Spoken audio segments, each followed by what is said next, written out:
Hi, everyone.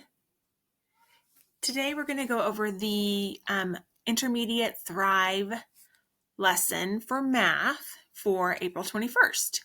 And it is on non-standard measurement. So we will be using some non-standard measurement tools to measure a specific item in your home, and then you can use them to measure other items as well. I wanted to begin with the outline to show parents where the materials are located and exactly what you will need from your packet today. So over here, it explains that for math, we're doing non-standard measurement. The activity that we're going to complete is on page 23. But you will also need to cut out the dollar bills that are on page 24 of the packet, and there are 4 of them. So those will need to be cut out first.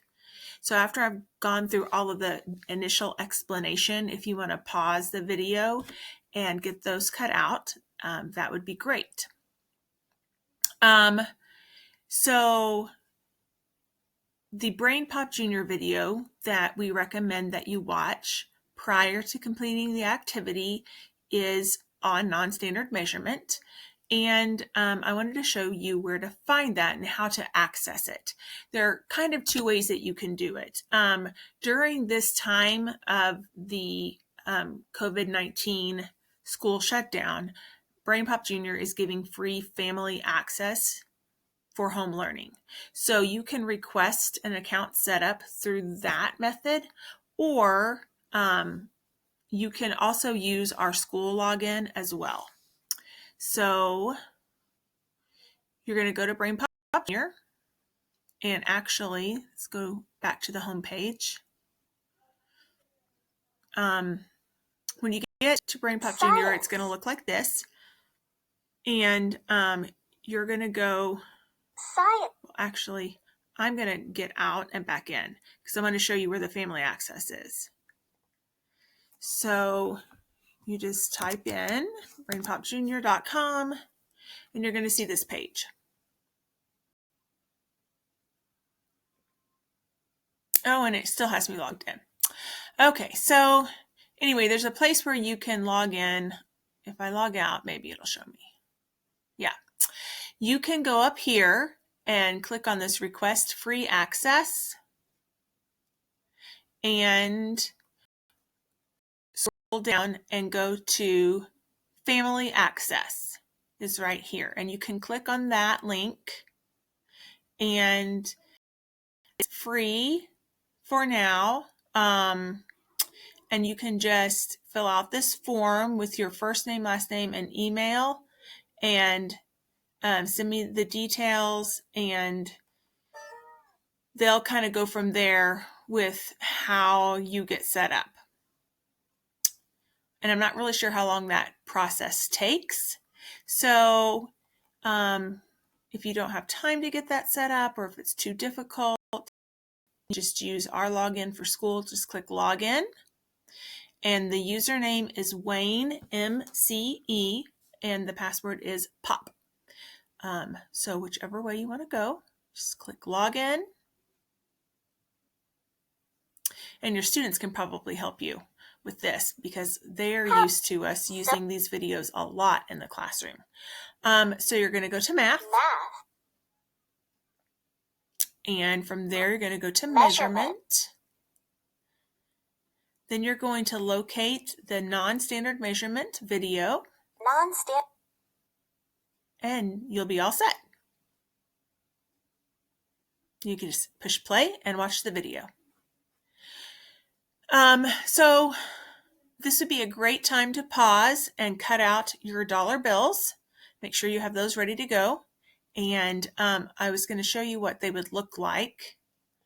Let me scroll down quite a bit here to find them. They're right here. So you're going to have this page right here. And actually, it's detailed out a little incorrectly on the outline. It looks like it's page 22 that you're filling out. or 22 is actually written twice. It is 23. And then you need 24. And this is 25, which you're going to use tomorrow. So the second page 22 is what you need today. And the dollar bills. Cut out these dollar bills. Okay. So when you get to the worksheet page, it's going to look like this, and I'll make mine it's a little bit bigger, just in case you need to see it a little bit larger. So in this activity, you're going to measure a door using dollar bills, using these dollar bills that you cut out. So I've got mine cut out right here. Here's one of them. And the first thing that we want to do in this activity is to make a guess, okay? And what's really, really important, boys and girls, is to remember that it's just a hypothesis. It's just a guess. And it's okay if you're incorrect.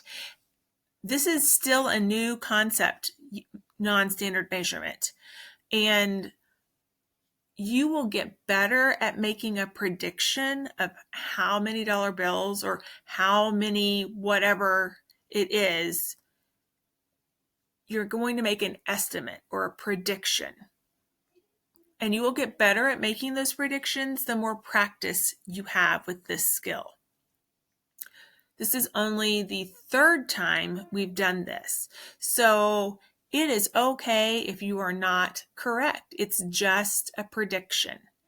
You make an educated guess based on looking at the size of the dollar bill and then sizing up the area that you're going to measure and looking at it and thinking, okay, if I look at this dollar bill and I think about how wide, and it says long, but how long that opening is for that door. How many dollar bills do I think I could fit in there going across that opening? And then you make a guess. And remember, when you are measuring with these dollar bills, you don't want to just lay them in there haphazardly, like they were talking about in the video. It's very important that you line them up side by side equally and evenly like this, so that you can really get a good measurement. I'm going to put that one next to it just like this, okay? It's not okay to just go like that and say, oh, it's 3. Well, that's not right. Go like this, okay? And you can see that here in this picture. They're side by side, nice and even. So evenly lay them out. That's when you're actually doing the measuring. Right now, when you're making a guess. 1. Make a guess. You're just going to look and visually look and think, how many dollar bills wide is that? And make a guess and write your number here. Now they've put 3 here. The answer is not necessarily 3. It might be 3. It just depends on your door, okay? So just don't think, oh, well, I see 3 there, so the answer must be 3. Think about your door. Look at the door that you're going to measure. Think about the size of the dollar bill and how many you think will go across, okay? So then after you make your guess and you've written it, you go to the next step. 2. Measure it. Lay the dollar bills from one side to the other. So, just like I said, you're going to lay them across from one side to the other. And you're going to find out the door is blank dollar bills long. How many? How many did it actually take? And if you don't have enough with 4, you can always take the one from the beginning, keep them in place and move it to the end to get a little bit farther. Or you can cut another piece of paper this size to represent another dollar bill. If you have a really wide door opening that you need and it was more than 5. Or you can just write, a greater than sign 4. And then 3, you have to analyze your data, analyze your information. 3. Was your guess? So was your guess that you made, was your guess too long? Was your guess too short? Or was your guess just right? Whatever the answer is, whatever you ended up with here versus here, the most important thing is that you make a good analysis. It's okay if you ended up too long or too short. And it's okay if you ended up just right. What I really want to know is, can you tell the difference? Do you know if your guess was too long? Or do you know if your guess was too short? That's what's important to me. Can you tell the difference? Okay? Great work. I would love to see a picture of this. I would also love to see a picture of you doing some measuring. So feel free to snap some pictures or send me a quick video of the measurement skills that you're using. And tomorrow you're going to measure with more of an inches approach using a ruler. Have a great day, everyone.